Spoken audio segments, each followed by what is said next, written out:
everybody, to Today in Space. This week, we're going to have another segment of People of Science where we discuss, we talk to people who are actually working in the industry, who have worked in the industry, and talk about what they're doing right now, and also their origin story of where they came into science and STEM, and really how they use that scientific mindset in everyday life, whether they're still in the industry or not. And today, we have the honor of talking to Luca, who is the CEO and founder of Deorbit, and we're going to talk a little bit about what they provide as a solution for the booming space industry that's going to be coming here in the next 5 to 10 years, never mind what 20 years is going to give us.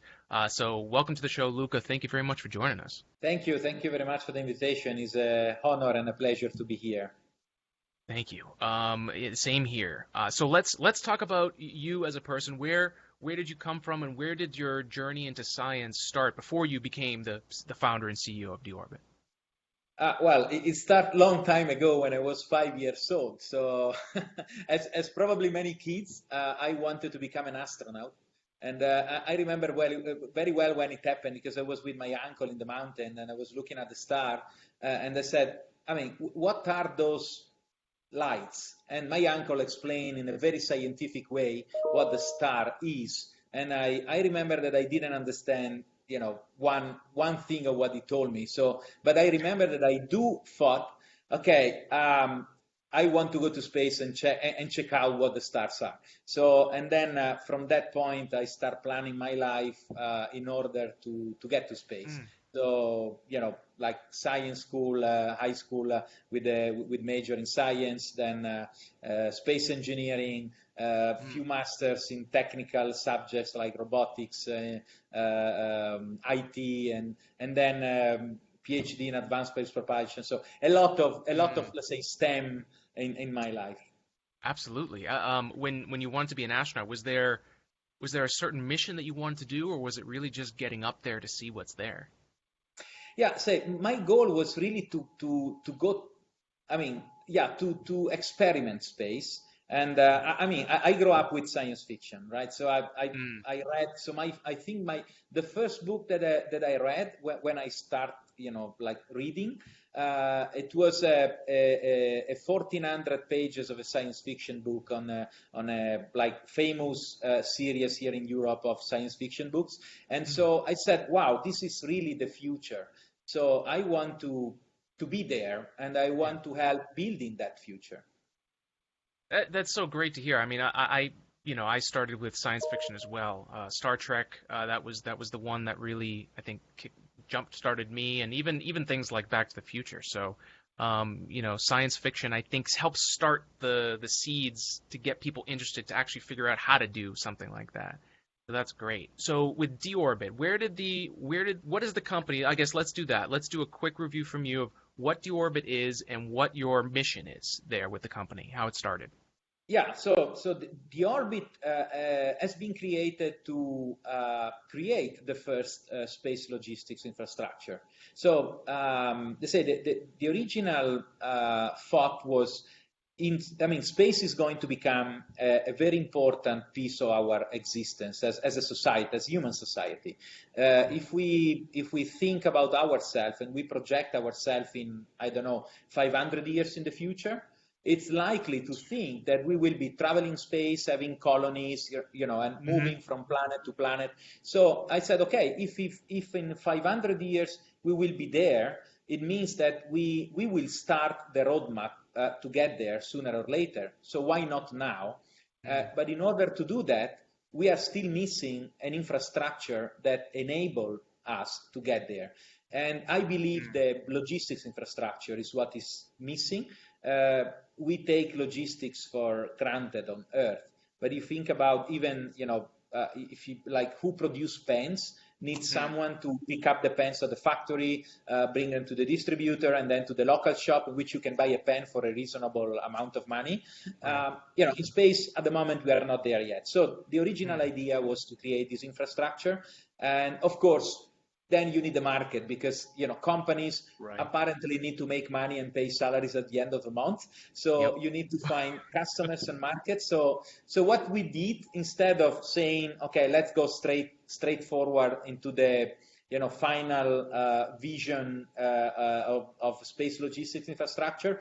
Let's try to understand what's happening in the market. What are the markets that are appearing, and let's make sure that whatever we do today, it's good for customers that are existing today, but also a good piece of what we will need tomorrow. And this is why we started with space debris, and then moving satellites into space. Now we are transporting satellites in another locations in space, and next there will be the in-orbit servicing. So I wonder if, I know with everything that's happened with COVID-19 this last year, I think so much more has been, the focus has been so much more on safety. And I think even logistics, to your point, I think before last year, so many of us kind of didn't even think about logistics. It was the unsung hero in the background. And as soon as something like the pandemic happened that screws up all the logistics, you realize just how important it is to have that structure. And, given how many satellites we already have in orbit, your video on your website was great. Website is DORBIT.space. And you can see the video there. But, other than a gut feeling of this industry could go somewhere, you put numbers out there that makes it real.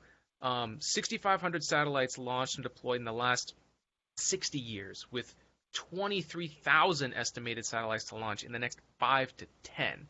So just that blew me away, just seeing the numbers. I hadn't seen that before. Was that number part of what started the company, or did you find that number after going after the idea of we need this in place for the future?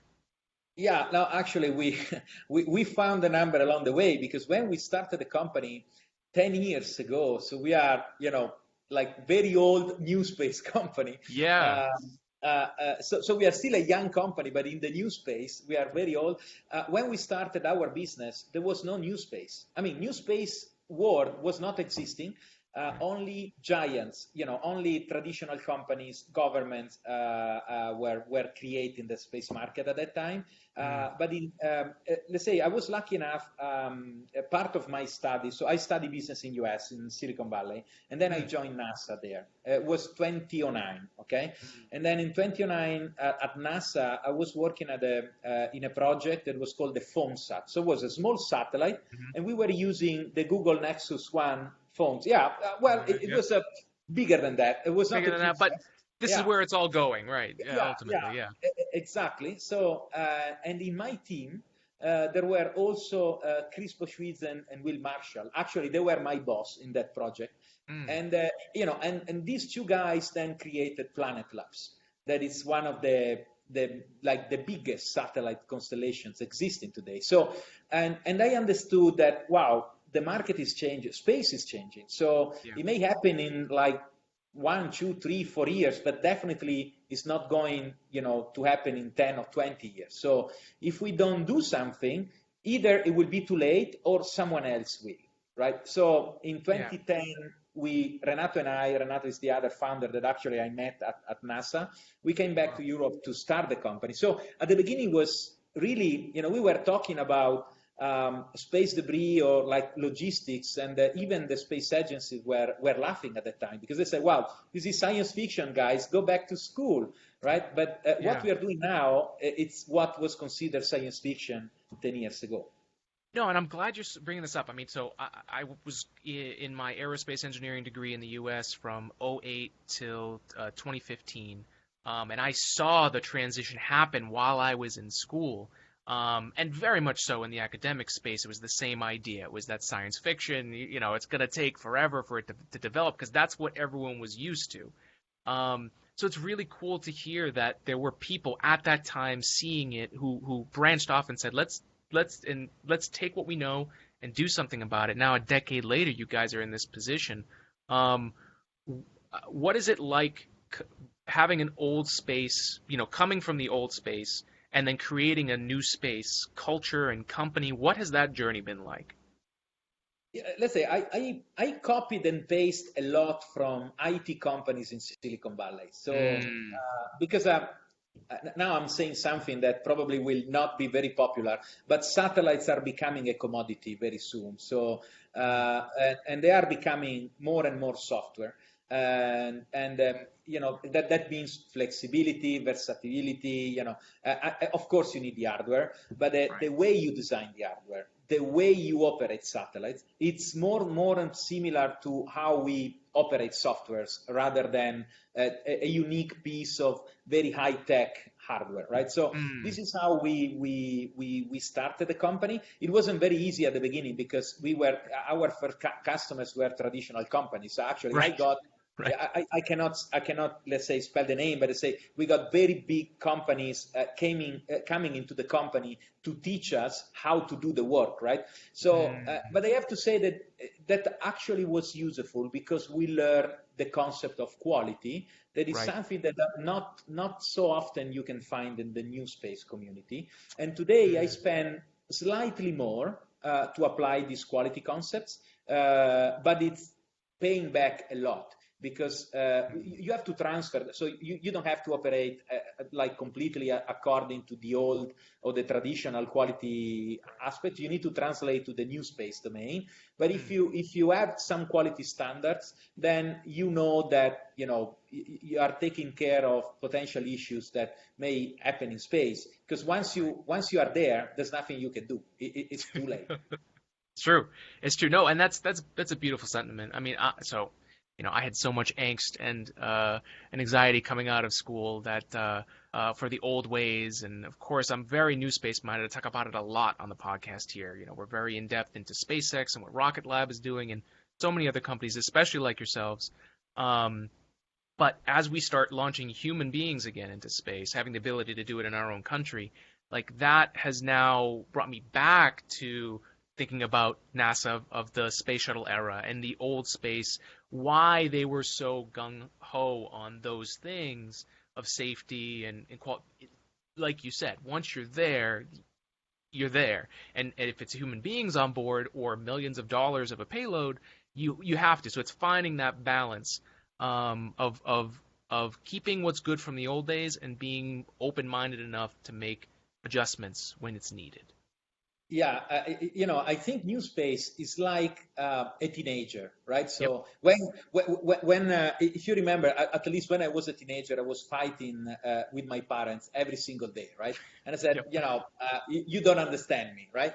But then when I'm not a teenager anymore, unfortunately. So then I said, okay, maybe not everything that they were telling me is wrong. So probably something is good. And then I, let's say, used what they told me that I thought was good into something new that I created myself. So I think new space is approaching this. So he started as a teenager, and now he's understanding that if you really want to deliver a reliable business, because that's the ultimate goal, and a beneficial business for the entire society, then you need to make sure that you are capable of delivering a business. So quality will enter into the process more and more. It doesn't mean that we are going back to the 400 million satellites of the past era. We can still keep the model, but working in a different way, and this is already happening. Many companies are already following this trend. Absolutely. And how do you see it over there in Europe? I know over here, a lot of what we're getting is, Europe is starting to catch up with the reusable rocket technology and seeing different options. I think there's a lot of, again, teenager reactions to, new space and old space and stuff like that. But I see a lot of promise with ESA and everything that's over there in Europe as far as space technology. How does it feel on the ground over there? I know you guys are a global company, but that's a good point. Let's say the advantage of being in Europe is that you can see both what is happening in US and in Asia as well. Because when we people of space, let's say, we are a lot focused on what is happening in US and in Europe, but we should not forget what is happening in Asia. There's a huge and skyrocketing numbers of companies in the new space domain as well there. So, but I say overall, the difference between the traditional space and the new space is that while the traditional space is still regional, so the European traditional space is associated to Europe, the US is just associated to US and so on, the new space is actually global.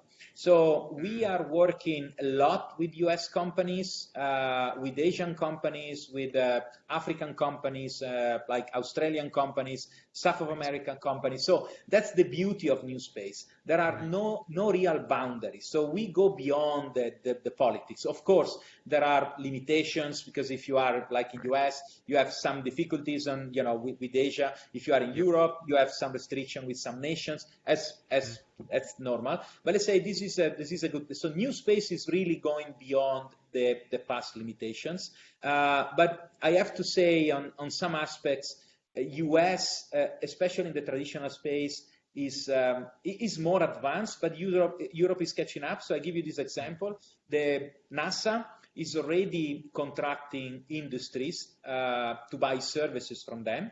And that's actually, I think, the evolution, right? Because at the beginning, NASA was part of the creation of the infrastructure. Now NASA is becoming the enabler of the commercial market. So Europe is going through this transaction right now. So they are becoming the enabler as well. So and that's actually a good point. And I'm expecting that this is going to happen at worldwide level. So Space Agency had a very important and fundamental role to create what we are using today. And now they are becoming enabling factor for the next generation of like space companies and so on. Absolutely. No, I couldn't agree more. I'm just so glad I don't get to talk to many people about this, so this is amazing. I'm on the board. I love the idea that new space has no boundaries. I never put it that way. So that's great.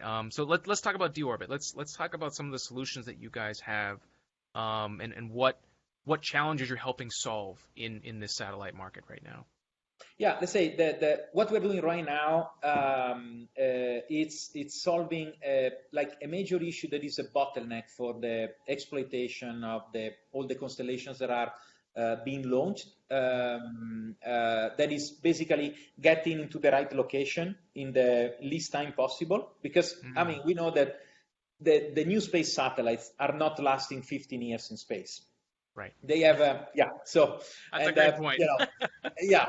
So I'm not saying that they last only 3 years, but let's say likely between 3 and 5, right? So if they are very well done and manufactured, this is pretty much. And also there are economic reasons behind, because you don't really want to have a satellite that can last 15 years. Because imagine to have internet on the satellite. I mean, I didn't have internet on my cell phone 15 years ago, so there's no point to have, it would be obsolete technology anyway. But let's say, so the issue that they have, if they waste several months or even 1 year to get to their final location, then they are sacrificing 1/3 of their revenues, and they are also postponing the revenues. That if you are a young company that venture back, postponing revenues is also a damage for you.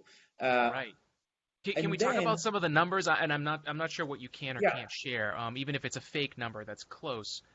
What is an investment towards getting one of these in there? And then you said it could take a year before you're even in an orbital position to actually make use of it, right? Is that timeline correct? Well, yeah. So let's say let's get into some real examples. So imagine you have a bunch of satellites, say 10 satellites in one rocket. You reach the right orbit, so you get to 500 kilometers orbit, and then you need to disperse your satellite in an equispaced way around the orbit, because you want your satellites in the right position there.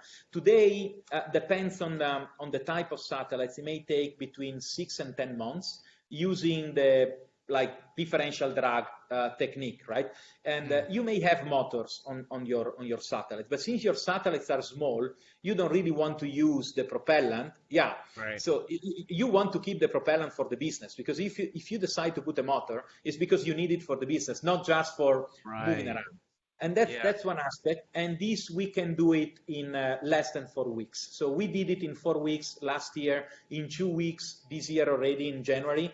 And that's really an amazing savings of time, 85% less time. But also, if you need to go, you have 10 satellites to put in one orbit and another 10 to put in a different plane, in a different orbit. then today you need to buy 2 rockets, one from one orbit and another rocket for another orbit. If you are lucky enough that the locations in which you need to go, the 2 different orbits or different planes, are reachable by rockets. It's not trivial. We can do it in one mission. So we have a sort of cargo that we can fill up with satellites. We can transport up to 400 pounds of cargo. And we can, with the current version, that is still the medium size of our cargo. And then we can go basically anywhere. We can theoretically, we can even reach the moon if it's needed. No one is paying us to go to the moon right now. Right, and that's when you would go, right? Yeah. Yeah. So I'm not going there, but let's say, right. Technically speaking, with that, there is the possibility to get there. Let's say we are focusing more in LEO, where all the constellations are being positioned. And the interesting story is that satellite operators are now experimenting new business model, because oh wow, there are orbits that I was not able to use before, and now I can get there and change my business model in order to get there, and the time that I save may allow me not to have a lot of backup satellites, or they are really coming to us with a lot of crazy and smart ideas that we are very happy to realize. That's so exciting. And this is what we are doing now. But the same cargo can be used for many other aspects. So another issue of young startups that are, they get some money from investors to develop a piece of hardware, but then the investors, I'm pretty sure, and I would like to lose the bet if someone actually say the contrary.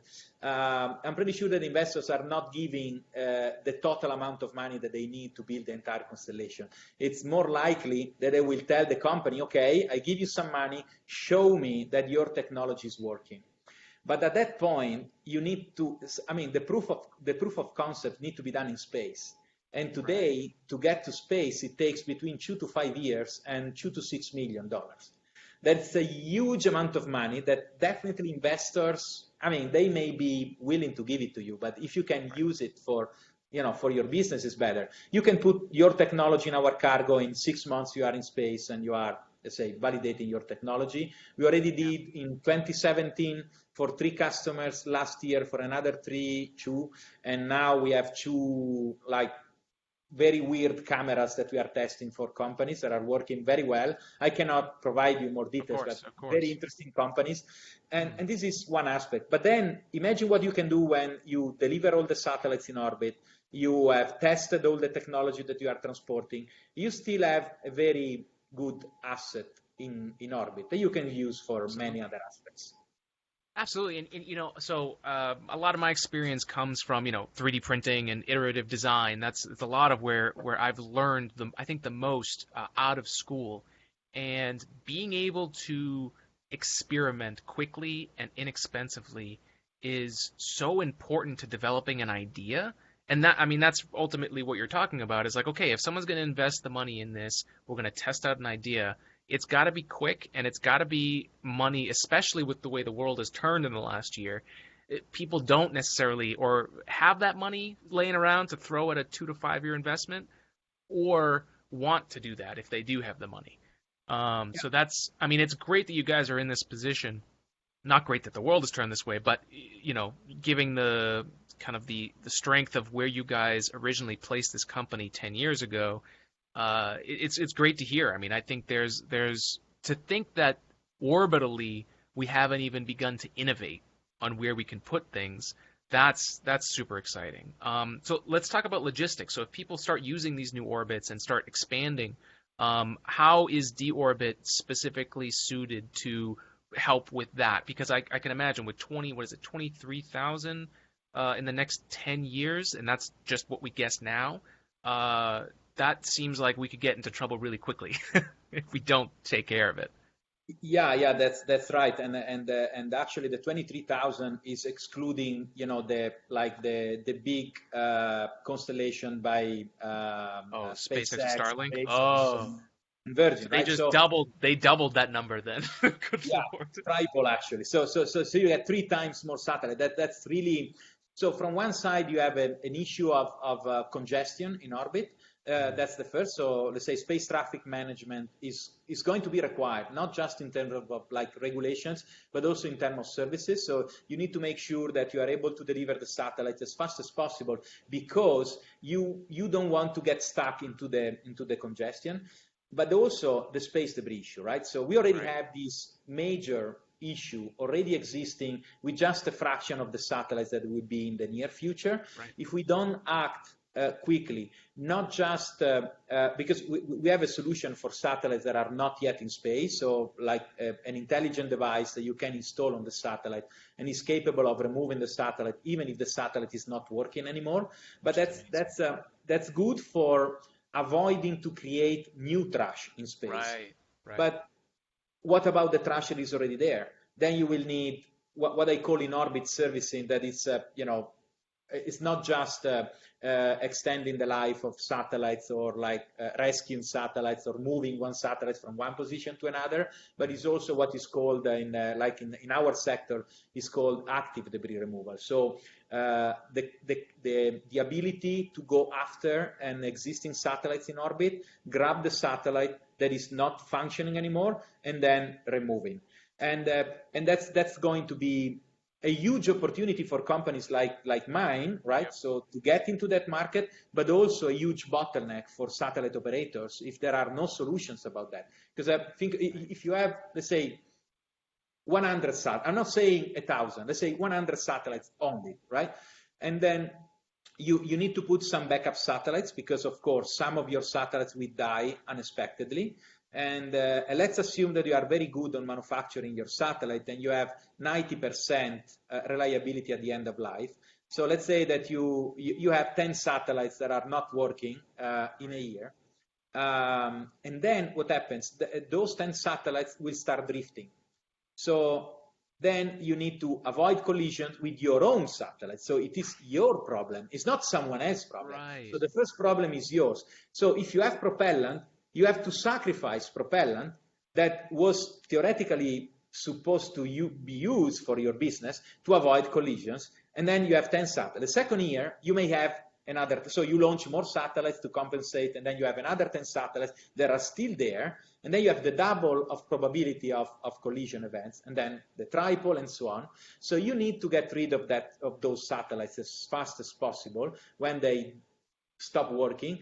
The issue is that you don't know which one is going to stop working, right? So because if you know, you just remove it before. So you put some more propellant, and then you remove it, like 1 hour before like stopping, you just remove it. So you need someone that is offering the service to go after those defunct satellites and remove it safely.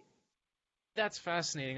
My mind was just racing, thinking about all the possibilities and like the position that the satellite market is. It's almost like the early days of all the plastic that we started using, recyclability, and not understanding what we were doing in the first place. And then, organizations that do create some carbon, they'll plant a tree to offset it. And I feel like we're in this kind of realization in the satellite market where, if you do 100 satellites and you're going to have a 90% success rate, do you have to drop it down to 99 and toss up another satellite that's just meant for deorbiting? Or it's like, how do you counteract that in the equation of your investment into going into space?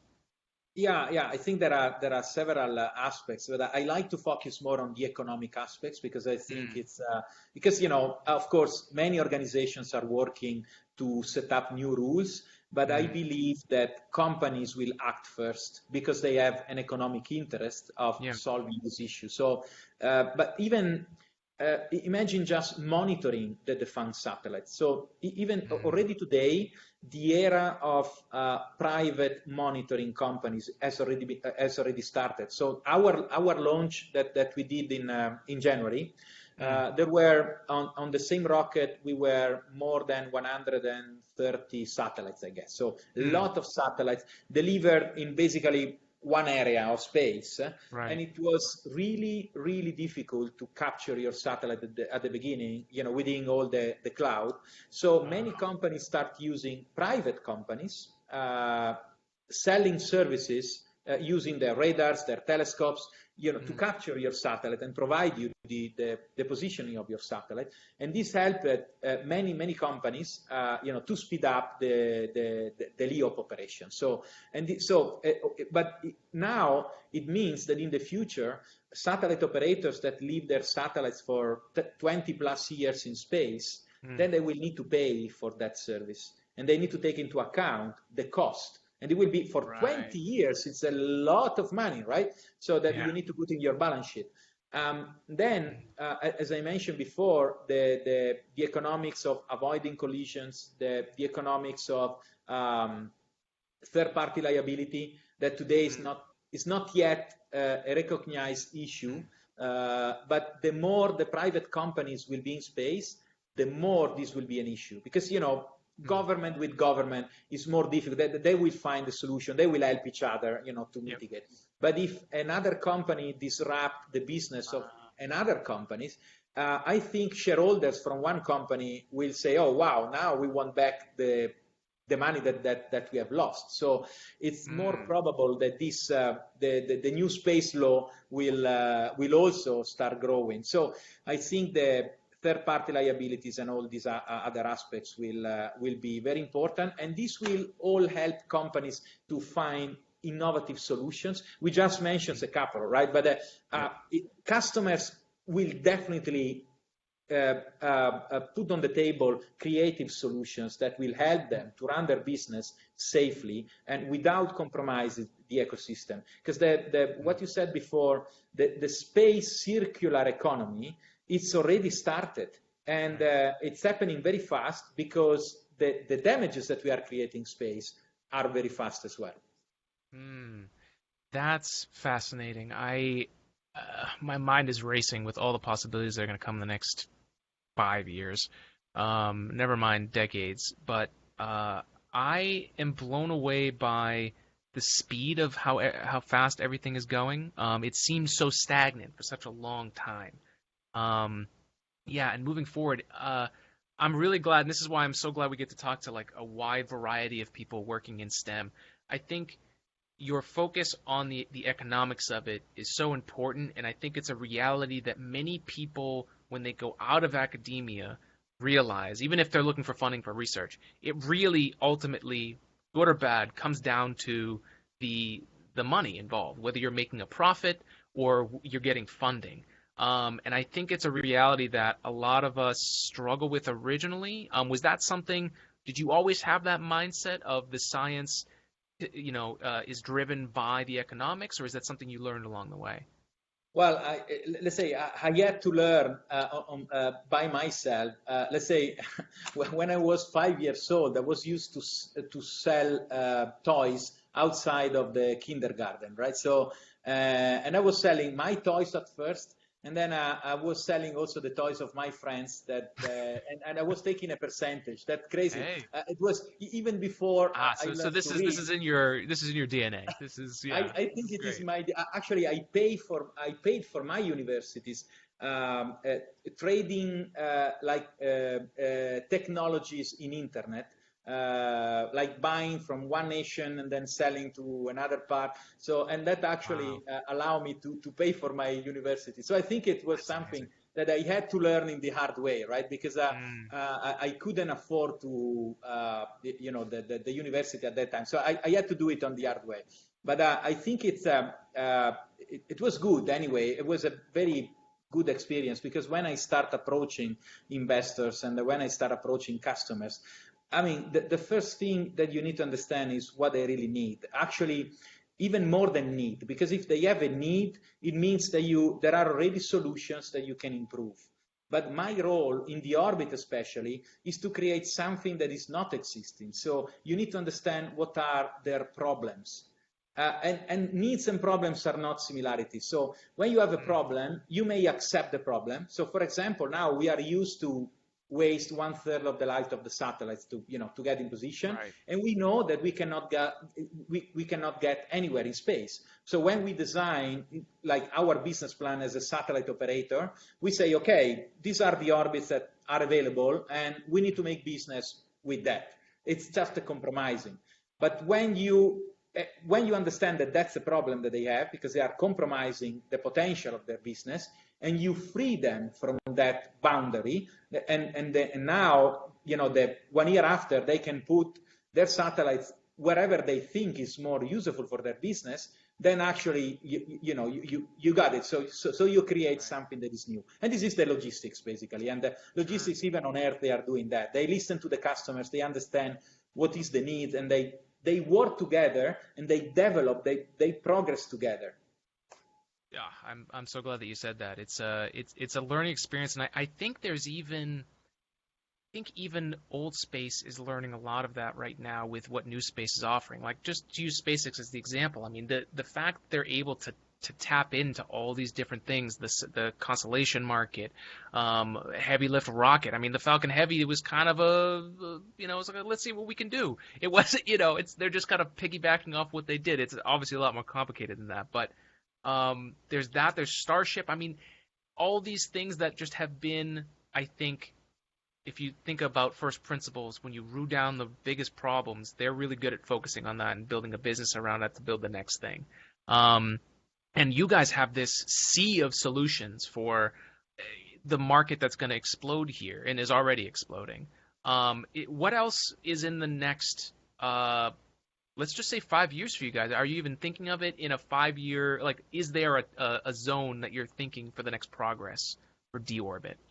Yeah. So let's say definitely the angle of space debris is always important for us. So we started our business. So our very first product was to mitigate the issue of space debris. Then, of course, was an important strategic step for us, because we needed to build the technology that we are still using, and but we need also to find the product to sell on the market. So that was the perfect points in which we can start. But still, debris is still an important aspect, and I also think space debris is a strategic market for the orbit, not just for the orbit, because if we are alone, it means that the market is not very good. So, but luckily there are other companies that are coming, not just in the logistics, but also getting into the active debris removal. Actually, there was an amazing launch done very recently. I know that I cannot mention the company, but it's a very good company, very good job. I'm going to talk with him soon.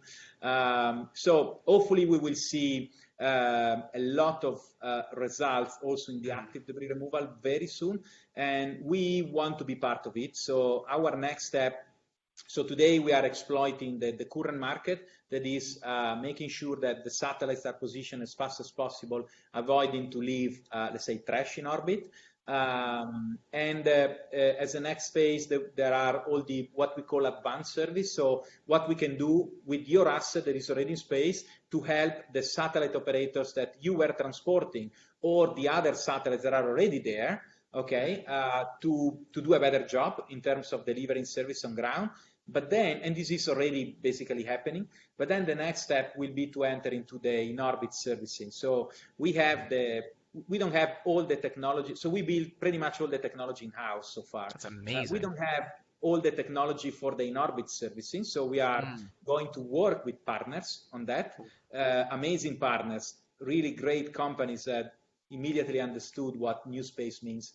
And this is going to happen when the market will appear. I'm expecting that the in-orbit servicing, well, it's already, I think, a market in GEO, and it's becoming quickly a market in LEO as well in a few years from now.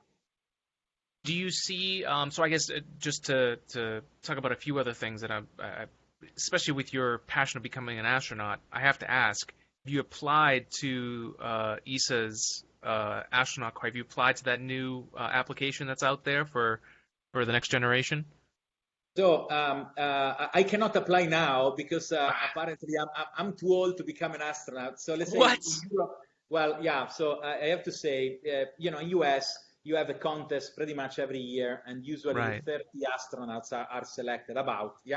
In Europe, you have one chance in a life, and usually you get like 4 positions. So I did the selection in 2008, and that's why I studied a lot, right? So Yeah. like the master degree, all the other masters, the PhD, and so on. Well, I also served in the army as an officer of the parachutist corps, right? So Mm, everything was done according to the objective of becoming an astronaut. So in right. 2008, the contest was out, and I applied. We were about 10,000 people in Europe, and Mm, for 4 positions.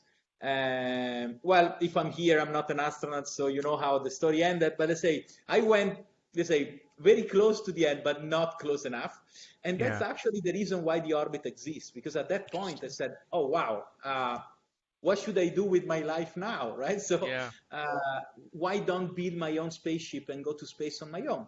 I said, I love well, it. if I need to go there, then I need some knowledge, some business knowledge. So I need to study business. I had 2 companies at that time, but they were very technical companies, Mm, like a drone company that we were using, like building drones for like service to industry, and mm. the other one was producing special effects for the movie sectors. We also went Oh, to the wow. Oscar. We didn't win, but it was a like That's awesome. cool experience. I mean, to deal with Yeah. directors, guys, space is a way more easy, way more easy. But Wow. anyway, yeah. Really? But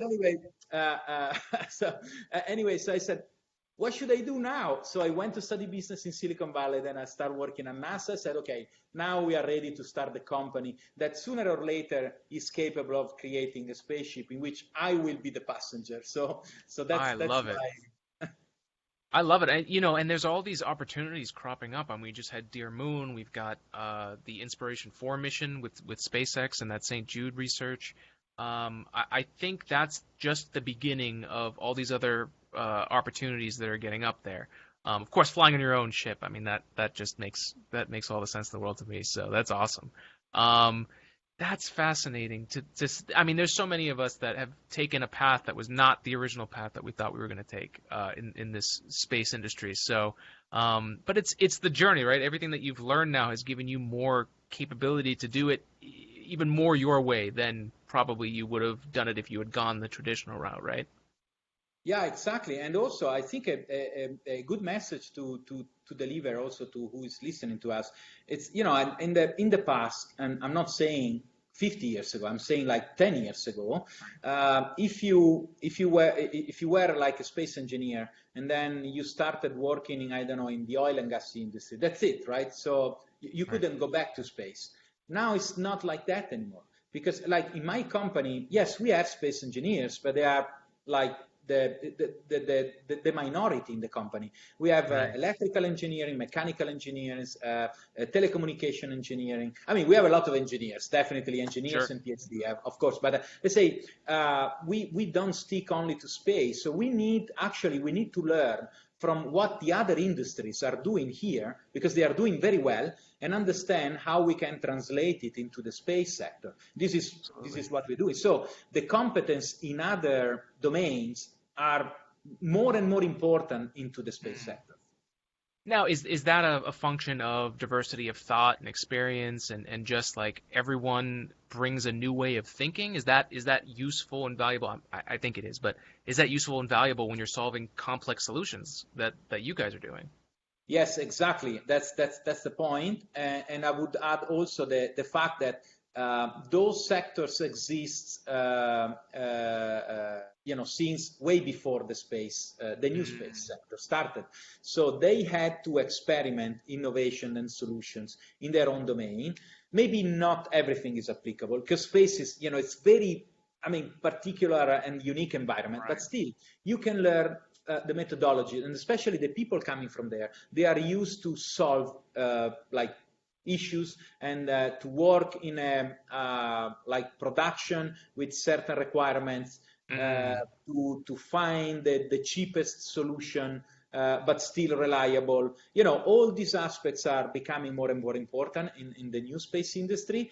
mm, So, and definitely the expertise in the new space industry is almost non-existing, because the first new space company started, well, let's say the orbit 10 years ago, you take Planet, you take Spire, you take other.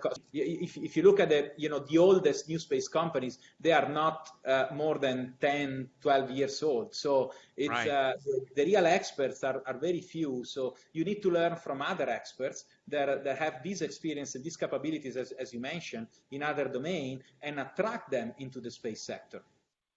Absolutely. No, Luca, this has been a fantastic conversation. I've really enjoyed talking with you. I don't want to take all your time here, but do you have any last thoughts for people? What are you excited about in the next year that's coming up with all the things that are happening in space right now? Any last words for the folks out there?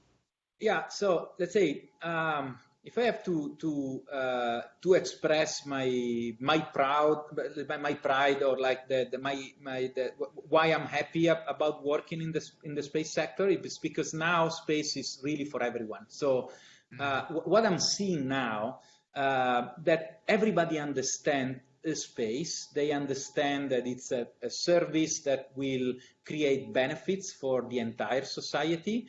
And like 10 years ago, most of the people was thinking, why should we spend $1 into space when we have a lot of issues here on Earth? Now, it's more common to hear, yes, but most of the solutions that we're using today are coming from space. So if we invest in space, all the society will benefit from that.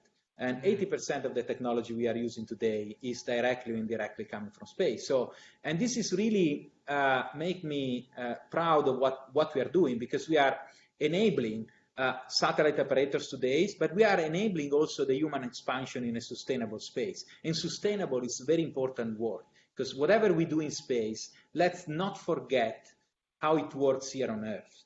Let's not forget that any business need to be in a, let's say, closed loop. So, that this circular economy should be applied in space as well. But I see a lot of effort going in this direction already, when it took decades on any other sectors. In space, it's already happening. And this is really amazing. Smart people, innovation. When you don't know that is not possible, then it becomes possible. And that's what space is offering to young engineers and even non-engineers that want to work in the space business today. That's an amazing sentiment. Thank you. One other thing, because a lot of other people that listen to this podcast, not a lot, but a good portion, are people who either started in STEM and ended up in a different industry, or wanted to go into space and ended outside of it, or never thought it was possible and are now looking at it. As someone that's running a company, hiring people in this new space environment, what kind of suggestion do you have for someone that either doesn't have the experience or has been out for a while and is applying to work for a company like let's say D-Orbit? Yeah, well, let's say, first of all, if you have a career in STEM anyway, but you are not working in the space industry, there are no boundaries at all.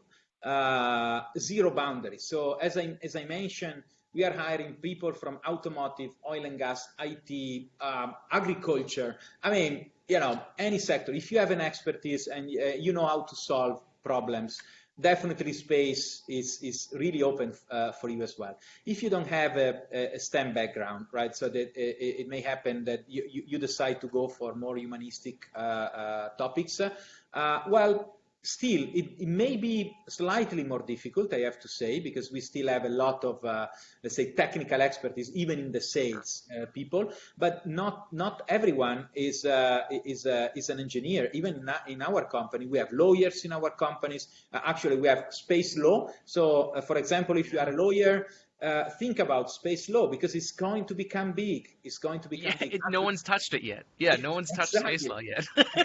Exactly, right. So it's a virgin market. So that's important.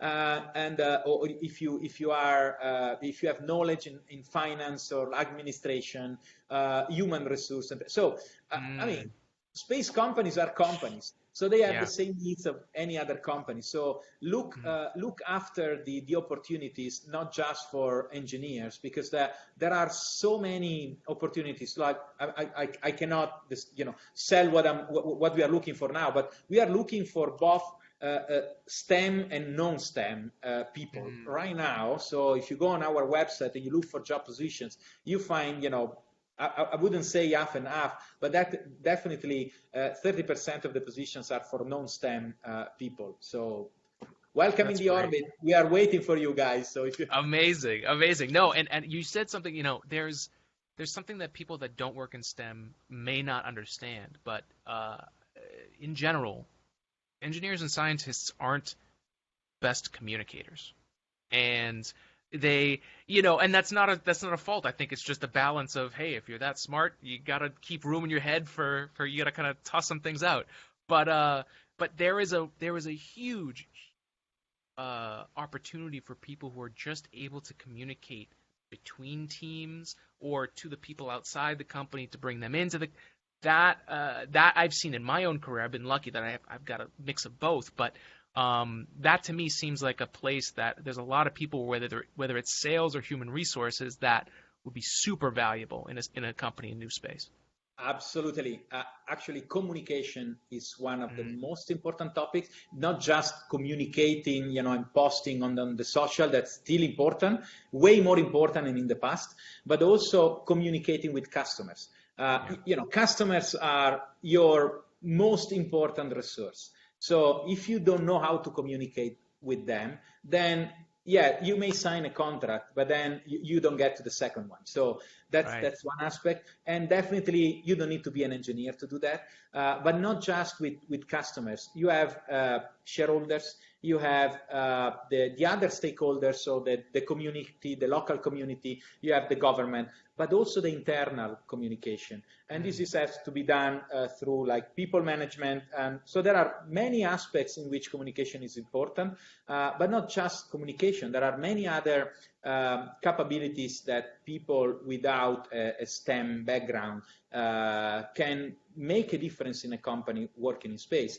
Now that governments are talking about base on the moons or like colonies on Mars, then you need psychologists, you need architects, you need, you name it, it's infinite, get it, right? So yeah. So as I said, there are really no boundaries. So just give it a try. Maybe not with the first company, maybe with the second one, but definitely you will find a position that actually will allow you to use your superpower in a space company. And this is good for you, and this is good for the company. Absolutely.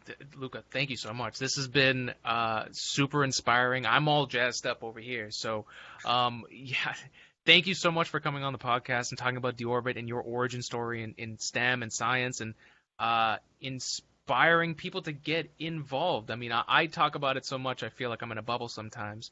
But to hear someone else say the same, it's so great. It's so refreshing. So thank you for coming on. Thank you very much.